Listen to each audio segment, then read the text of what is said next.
I had started investing when I was 11. I just dithered away until when I was 7 and 8 and 9. So unfortunately, I didn't get started until I was 11. But I bought my first stock when I was 11, and then I experimented with a whole bunch of things, the timing of stocks and charting and doing all these crazy things. It was a lot of fun. Profitless, but a lot of fun. And I did that until I was 19. And I read all the books on investing in the public library and I ate it up. It was fascinating to me, but I had no framework. I was just searching for something. I was hoping that little things on a chart would tell me something about what a stock was going to do. It was kind of crazy, but everybody else was doing it, so I figured I'd do it too. Sometimes you'd turn the chart upside down, it still wouldn't help. Then in 1949, I read The Intelligent Investor by Ben Graham. I'd never heard of him up till then. And there are really only 2 chapters in that book that are the key to it. But they set my philosophical framework for investing in 3 ways. They're so basic and so simple, it's hard to understand how they could be that important, but the 10 Commandments are simple. The first is that a stock is part of a business. I mean, you can't think of a stock as something different.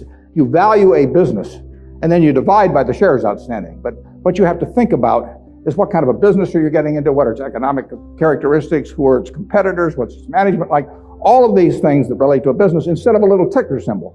I used to know when I was 11 or 12 the ticker symbols of every company virtually on the New York Stock Exchange. I could mark the boards at Harris Upham, but I didn't know anything. I mean, I knew that X was U.S. Steel and T was AT&T and so on, but I didn't know anything. I didn't know what was behind them. So I had to start looking at these little symbols or these little names in the paper as businesses and decide, how do you value a business? What counts? The second thing in the book is that Graham gives you a marvelous set point in terms of how the investor should react to stock market fluctuations. He talks about his mythical Mr. Market in chapter 8. And there's been no better thing written in terms of the investor's attitude toward stock prices. Most people react the wrong way to stock prices. I mean, they feel good when their stocks go up, they feel bad when they go down. They think the stock market is there to instruct them. And Mr. Market is this partner you have in investing. He's a remarkably obliging partner. This guy comes around every day and he tells you what he'll pay you for your interest in the business or what he'll sell you more at the same price. Nobody ever does that in private business. If you and I owned a gas station together, and I said, every day I want you to come in and offer me your half interest in the station, and I can either buy your half or sell you my half at the same price, and you have to come in every day and do it, you'd be at a terrible disadvantage. And you'd be at a particular disadvantage if you're Mr. Market in the market, because Mr. Market, our friend in the market who obligingly gives you those figures every day, different figures at the end of the day and the start of the day, but he's naming a price at which you'll either buy or sell. The beautiful thing about him is that this guy is an alcoholic manic depressive. I mean, he is as unsound as they come. He wanders around all day, and looks at the crazy things, and he's going to name all kinds of crazy prices. And you don't have to pay any attention to him, except when it's to your advantage to do so. If that's once a year, if it's once every 5 years, it's one stock out of 3,000. All you have to do is sit there. You have no moral responsibility to this jerk. He is naming these numbers. You didn't ask him to, but he's doing it. And all you have to do is pick the one time when he is particularly depressed or particularly manic or particularly drunk or whatever it may be. And the market will be all of those things. And you take advantage of it. And that's what's remarkable about stocks, if you think about it, is that if you look at the high and low on all of these American companies for the last year, you'll see case after case after case where the high is twice the low. Now that's for a sound American business, is running along, paying people, selling goods, and so on. If you go out and look at farmland 10 miles from here, there's no way in the world over a year that the farmland is going to range in value from X to 2X. It maybe go from X to 110% of X or vice versa. If you look at an apartment house near here and figures on essentially apartment houses like that over a year, it won't move 10% in a given year. But here are the finest of American businesses, and people just name these numbers that go all over the place. And you don't have to play, except when you want to. That's the important thing, and that's what Graham tells you. The market isn't there to instruct you, to tell you anything. The market is there just basically to serve you when you want it to serve you. One of the most important things to remember in stocks, very hard to do, but people have all these feelings about it. The stock doesn't know you own it. You're sitting there with these certificates for Berkshire. the company doesn't even know you own it, and the stock doesn't. It's trading now, and they don't know you own it. So it has no feelings about you. I mean, you've got all these feelings about it, but it's just part of a business. If Berkshire is worth 75,000 times 1.5 million shares, roughly 110 billion or something like that, it's a good investment. If it isn't, it's a lousy investment, and you have to value the business. And Graham, it's amazing, but people don't do that in Wall Street. You hear price targets or that kind of thing, but you'd see no one write a paper that says, here is the nature of this business over the next 20 years.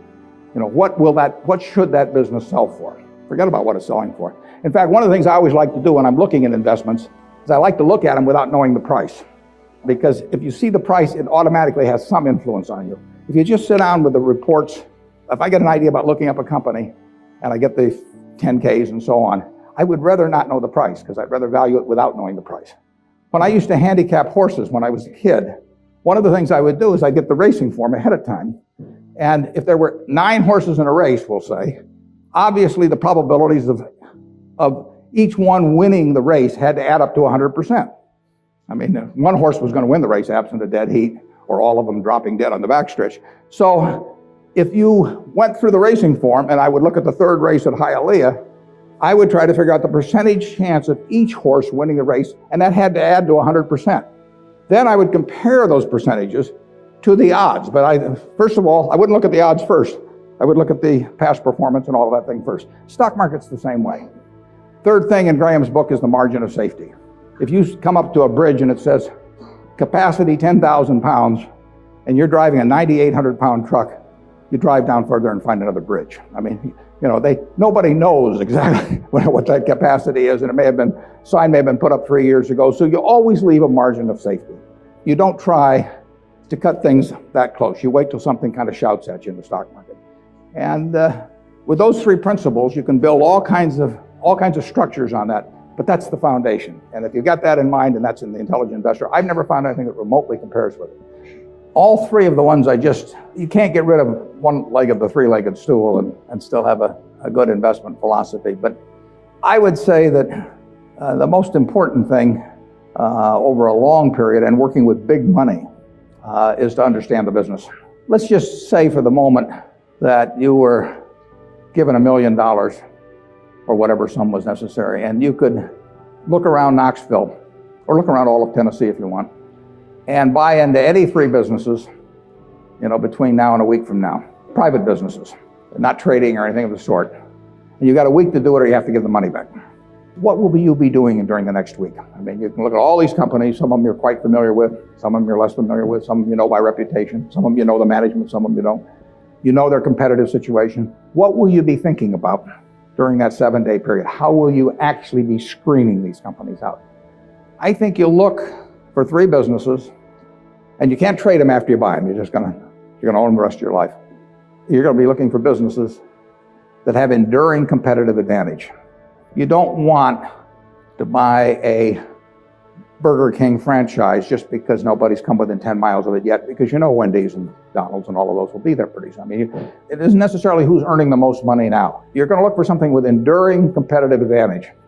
Now that takes a business with some kind of a moat around it, because capitalism, by definition, is a system where every time somebody has an economic castle, somebody else is going to come after it. It's just the nature. If you open a restaurant and it's successful here in town, somebody's going to take your menu and probably take your chef, maybe cut your price, maybe offer a little more parking, maybe be a better okay, whatever. I mean, capitalism consists of going after the other guy's castle. If that's the case, you want a castle with a big moat around it. And there's a lot of ways you can have a moat around something. You could have it by patent protection. You could have it by location in certain areas. I mean, if you have something in people's mind, like Coca-Cola, 6 billion people in the world, practically all of them have something in their mind about Coca-Cola, largely favorable. They don't have anything in their mind about RC Cola. And if RC Cola spent $1 billion advertising, they wouldn't have anything in their mind about RC Cola. But they've got something in their mind about Coke, and generally it's favorable. That's why Coke wants to be where people are happy, because they want to be at the theater. They want to be at Disney World. They want to be at the World Series. They want always have you drinking that drink of Coca-Cola while at the same time experiencing happiness. And if they do that, they're going to sell a lot of Coca-Cola. And it won't make any difference if somebody is a half a cent less on some serving than Coke. So that's an enduring competitive advantage. And you want it run by honest and able people. You don't want to go in with a crook, and you don't want to go in with a dope. Now, the best businesses to buy are the ones where you could have a dope in there. I mean, Peter Lynch says, buy a business that's so good that an idiot can run it, because sooner or later one will. And there's some merit to that. In fact, I got a question the other day from a student group, and they said, what's going to happen to Berkshire when you go gaga? And I said, well, Berkshire's so good that I can go gaga. In fact, I may even be. Those are the kind of businesses to own. So you want a management that's able and honest, and then you want a price that's sensible. And that's what you'd look for. You'd go around Tennessee, got a week to do it, and you'd immediately screen out a whole bunch of things. You just know that they weren't a fertile area.